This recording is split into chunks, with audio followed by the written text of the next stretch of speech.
Cette année, le Brexit va avoir 2 ans. Depuis 2017, les Britanniques tentent de sortir définitivement de l'Union européenne, sans toutefois provoquer un duel avec ses pays voisins. Mais il faut avouer que la situation est devenue très complexe, on vous refait l'histoire.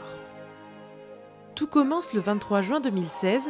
Après un plébiscite de plus en plus fort de ces sujets, le Premier ministre David Cameron décide d'organiser un référendum. Cameron, clairement pro-européen, pensait pouvoir enterrer le débat une fois pour toutes avec cette consultation citoyenne, sauf qu'il ne s'attendait pas à ce twist. Les Britanniques, bien résolus à décider pleinement de leur avenir, se sont positionnés contre l'avis de leur Premier ministre. Les Britanniques ont donc répondu oui à la sortie de l'Union européenne, avec très peu de marge et seulement 51% des voix. Cette décision a été nommée Brexit, contraction de British Exit. Ce revers douloureux a poussé David Cameron à rendre les armes. En juillet 2016, Theresa May entre en scène et prend les rênes du pays.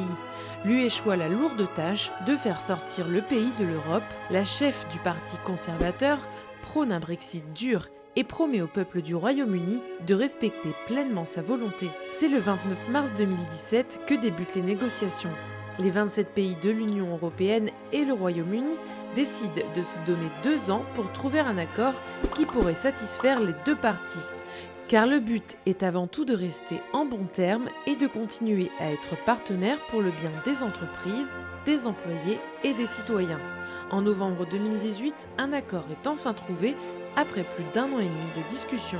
Theresa May rentre de Bruxelles en toute confiance. Le gouvernement britannique valide le compromis, mais plusieurs ministres démissionnent. Principal point de désaccord, le backstop, une clause pour éviter le rétablissement d'une frontière physique entre les deux Irlandes. Theresa May repousse la date du vote du Parlement pour convaincre les députés. L'aile droite du Parti conservateur dépose une motion de censure contre la Première ministre en décembre 2018. Mérite-t-elle encore d'être la dirigeante de son parti ?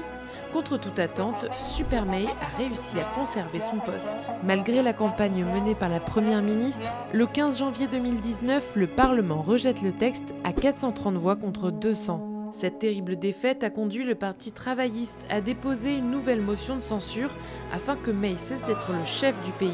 Mais devinez quoi ? Theresa May a réussi à se maintenir à son poste contre toute attente et avec seulement 19 voix d'avance. Le 12 mars, les députés rejettent l'accord pour la 2e fois.